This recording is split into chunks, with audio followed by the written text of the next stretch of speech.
ఓం నమో నారాయణాయ వారాహి అమ్మకు నమస్కారం చేసుకుంటూ అమ్మవారి దయ ఆమె చల్లని చూపులు మనందరిపై ఉండాలి అని చెప్పి మనస్ఫూర్తిగా కోరుకుంటూ ఈ రోజుటి వీడియో స్టార్ట్ చేస్తున్నాను ఫ్రెండ్స్. ఇక ఈరోజు వీడియోలో మనం చూడబోయేది ఏంటి అంటే మనం ప్రతిరోజు వారాహి అమ్మవారిని ఎంతో ఇష్టంగా పూజిస్తూ ఉన్నాం కదండి. అలాగే అమ్మవారికి ఇష్టమైనటువంటి రోజులలో మనం చేసే పరిహారాలు, పూజలు, స్విచ్ వర్డ్స్, ఏంజల్స్ నెంబర్స్ ఇలాంటివన్నీ కూడా చాలా చాలా మంచి గొప్ప ఫలితాన్ని మనకు తెచ్చిపెడుతూ ఉన్నాయి.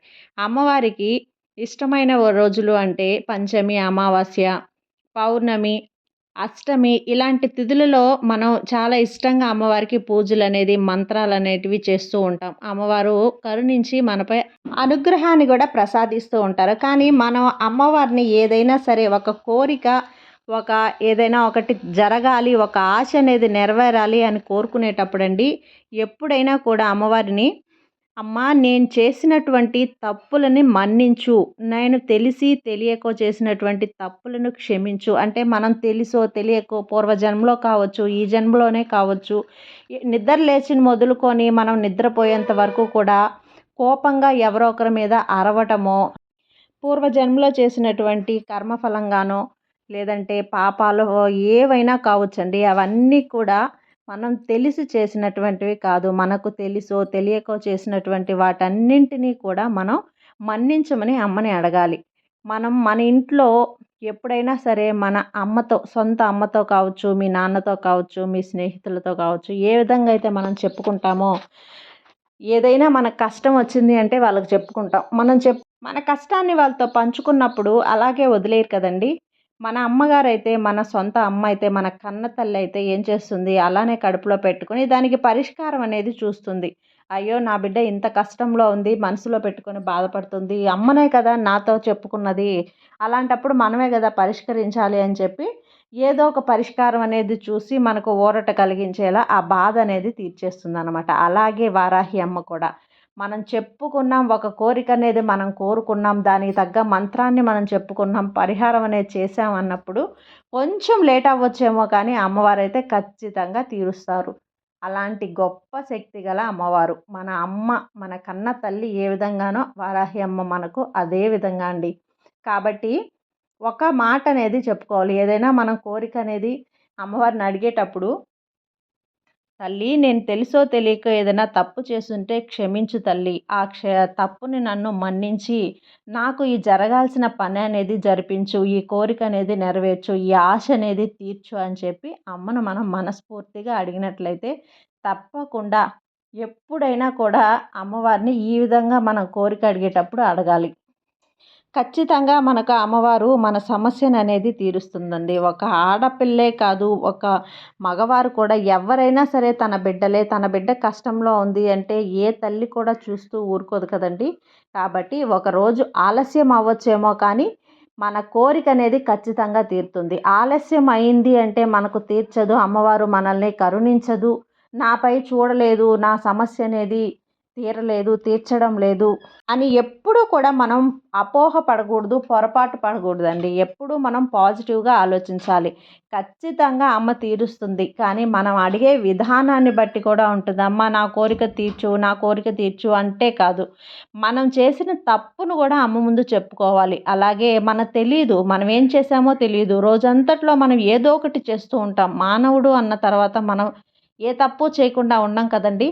చీమకి హాని తలపెట్టినా కూడా అది తప్పే కదండి. కాబట్టి ఒక క్షమాపణ అనేది మనం అడిగినప్పుడు మన శిరస్సు వంచి అమ్మ పాదాలను, ఇప్పుడు మనం నిద్రపోయేటప్పుడు మనం కళ్ళు మూసుకొని ఒక్క క్షణం అమ్మ పాదాలను గుర్తు తెచ్చుకొని ఆ పాదాల దగ్గర మన శిరస్సు వాల్చినట్లు అలా వాల్చి మనం ఏంటంటే మనం చేసిన తప్పులను, మనం ఏ పొరపాటు చేసామో తెలియదు రోజంతట్లో.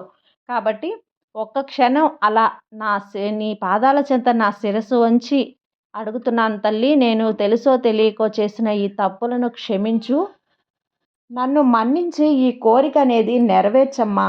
ఏదంటే మీకు సగంలో ఆగిపోయిన పనులు ఏవైనా కావచ్చు, మీకు టయానికి డబ్బు అవసరం అవుతుంది, ఆ టయానికి మీకు రాకుండా ఆ పని అనేది మధ్యలో ఆగిపోవటం కానీ, ఇంటి పని అనేది మీరు కడుతూ కడుతూ సగంలో ఆగిపోవటం కానీ, మీ చదువు అనేది మీ పిల్లలు చదువుచు చదువుచు నేను వెళ్ళను ఇంకా అని మొండి పట్టు పట్టి ఇంట్లో ఉండటం కానీ ఏదైనా కావచ్చు.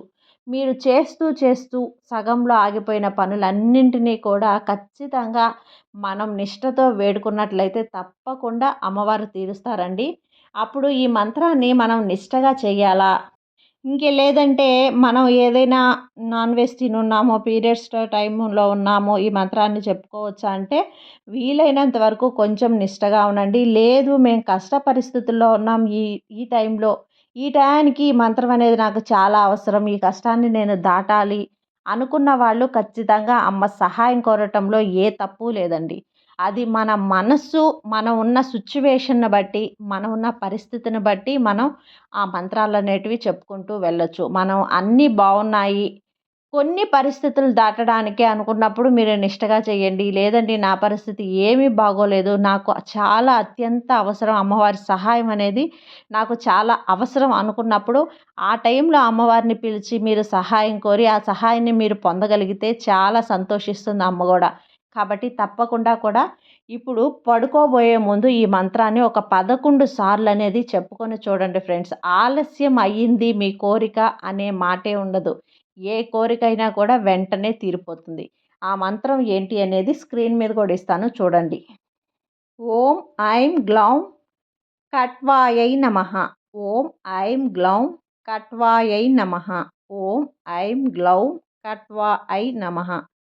కాబట్టి ఈ మంత్రాన్ని 11 సార్లు నిద్రపోయే ముందు మీరు భోజనం చేసేసి పడుకోబోయే ముందు చేస్తే చాలు. అది మీరు మంచం మీద కూర్చొని చేయాలా, కింద కూర్చొని చేయాలంటే మీ ఇష్టం అండి. కిందైనా కూర్చోవచ్చు, మంచం మీదైనా మీరు ఉన్న చోటనే కూడా ఈ మంత్రాన్ని ఒక 11 సార్లు చెప్పుకొని, ఇలా ఈ మంత్రం అనేది మీరు చెప్పుకోబోయే ముందు మీ కోరిక అనేది మనసులో అనుకొని చేయండి ఫ్రెండ్స్. ఏదైనా ఒక్క కోరిక బేస్ చేసుకొని చేయండి. అది కూడా కొంతమందికి కన్‌ఫ్యూజన్. ఏ కోరిక కోరుకోవాలి అని చెప్పి అది ఇది అన్నీ కోరుకోవటం, అదంతా కన్‌ఫ్యూజన్ లేకుండా మనశ్శాంతిగా ఒకే ఒక్క కోరికపై నిమగ్నం చేసి, ఆ కోరిక అనేది అమ్మవారిని అడగండి. అది తీర్చాక తర్వాత మీ కోరిక అనేది మళ్ళీ అడగొచ్చు. ఇలా చేసి చూడండి. తప్పకుండా మీరు అనుకున్న కోరిక అనేది తప్పకుండా జరుగుతుంది. జరిగి మీరు హ్యాపీగా ఉంటారు. అది ఫ్రెండ్స్ ఈరోజుటి వీడియో. ఈ వీడియో మీకు నచ్చినట్లయితే లైక్ చేయండి. అలాగే సబ్స్క్రైబ్ చేయండి. మరికొంతమంది భక్తులకు షేర్ చేయండి. సర్వేజన సుఖినో భవంతు. వరాహి మాత.